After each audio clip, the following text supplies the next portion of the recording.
Dimension question. Right, so you are given this graph, okay? You are given this graph. First thing you need to write down the value of A, which in this case is the amplitude of f of x. Our f of x is this one here. That's f of x. The maximum is 2, minimum is minus 2. So what's the amplitude? 2. The amplitude is going to be 2. So 6.1, the answer is what? You say A is going to be equal to 2. It's 1 mark, so you don't need to do any calculation. If you do a calculation, okay, if you do a calculation, okay, your heading here must be interpretation.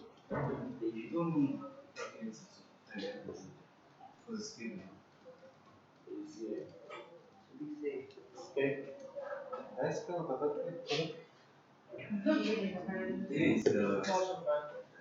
Okay. The period is what? 360. You see how easy it is? Yes. Then the range of G. Why the elements of negative 2? Of G. G is this one. G. Oh, okay. G starts from 0 up to what? Up to 2. There's no negative. G is this one here. That's G. Okay? Your minimum is 0, your maximum is 2. So y is an element of y of 0 to what? To 2. Or you can write it using the square bracket, so it will be 0, sorry, the inequality sign, like that. Wait, so whichever of the two. What if you want that, but you have the R? Why is the limit so different? No, you don't need to put the R. What if you put the R? Okay, it's fine, but it's not necessary. Alright, then you see here, even here, on the question itself, there's no R. When you use this notation of square brackets, you don't need to put an R. Alright, then 6.4 says, for which values of x between 0 and 360 is f of x times g of x greater than 0. Now this becomes a little bit more challenging. Right? This one here. Alright. You remember, if we want to get y values of f and the y values of g of x, if we multiply them, we get a positive answer. Okay? What that means is that both the y values for f of x and g of x must be what? Positive. Okay?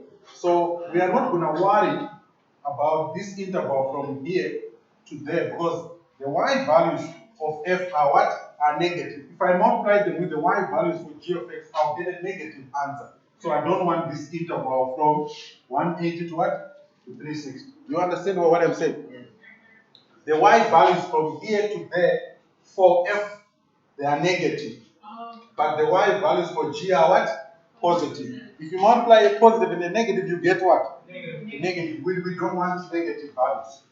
Which means the answer is going to be between 0 and what?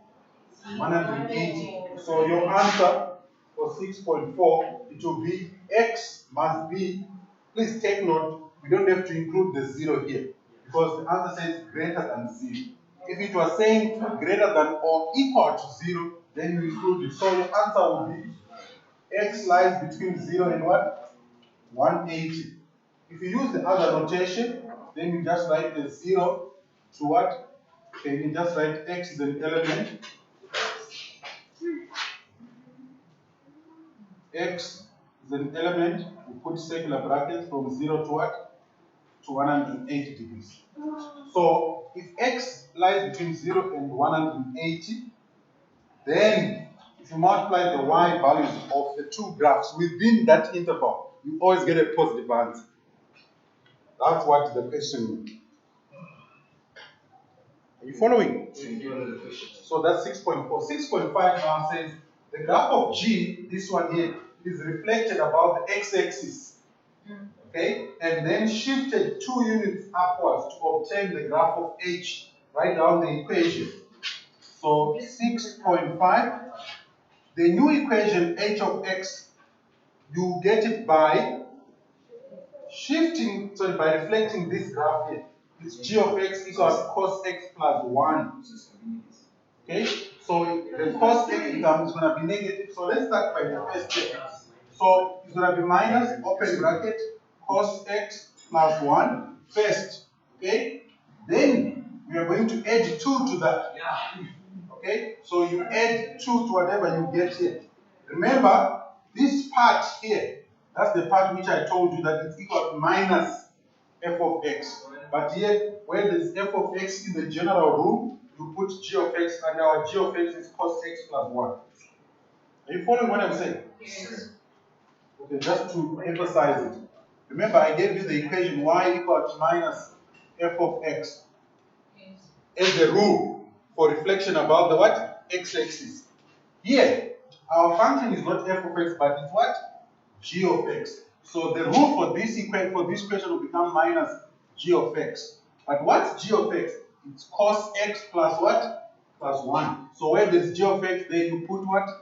Cos x plus 1. Then you simplify. Whatever you get, then you add 2 to it because it's gonna shift it, it's gonna be shifted what? 2 units what? Upwards. So your final equation is gonna be h of x is equal to minus cos x minus 1 plus 2. And then you end up getting minus cos x plus 1. That's the final equation. It's basically the same thing. I use the rule y got f of x, but our equation is not f of x, it's g of x. So I replace the f of x by g of x. But make sure you put the whole equation inside brackets. You see this right hand side here, you put it in what? In brackets, then the minus outside. Then you remove brackets.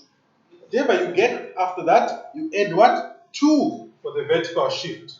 And then you will be done. So this becomes the final answer. Yeah, so Okay. it's not just divided by 2. No.